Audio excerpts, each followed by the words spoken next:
Thanks for logging on to abc15.com. I'm Nohelani Graff with your Saturday forecast. Much cooler than we've seen the past couple of days, finally dropping down into the low 90s, and that's courtesy of breezy conditions. But with that warm weather and breezy conditions also come red flag warnings across much of our state. These fire weather alerts in effect from the northeastern corner of our state all the way down to the southeastern corner, stretching west in southern Arizona, and also affects part of the eastern portion of the valley.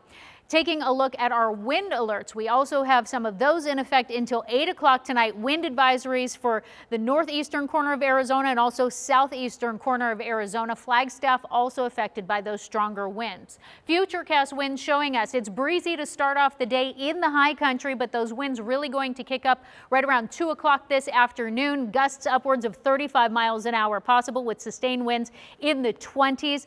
Then in Phoenix, in the valley, we'll see our strongest winds pick up between 4 and 7 o'clock this evening. We'll also continue to see stronger winds in southern Arizona today as well. They die down overnight and then pick back up in the high country tomorrow evening, but they should still be lighter breezes than we'll feel today.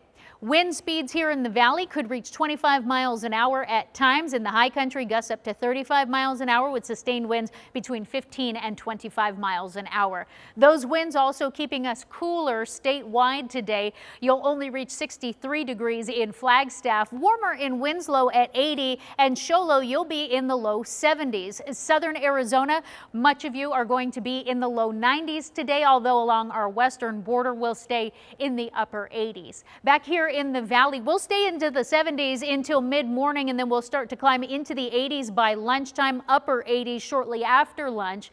And then by about 3 o'clock this afternoon, and between 3 and 6 is when we'll likely kick into those 90-degree temperatures for those of you who are expected to top out. 91 degrees in Tempe, Ahwatukee, and Chandler, a little warmer in Gilbert at 92, and same with Maricopa. But also some cities will stay in the upper 80s, and you won't even climb out of the 80s today in Cave Creek and Anthem. Peoria and Surprise, you could stay in the 80s, but you'll come close to 90. That 7-day forecast shows us these 90-degree temperatures are sticking around right on through your Mother's Day. Those breezes are going to start to back off tomorrow, though, and that's why we'll start to slowly warm on Monday, and then by midweek we get warmer still. Those triple digits work their way back into our 7-day forecast before we cool again next weekend.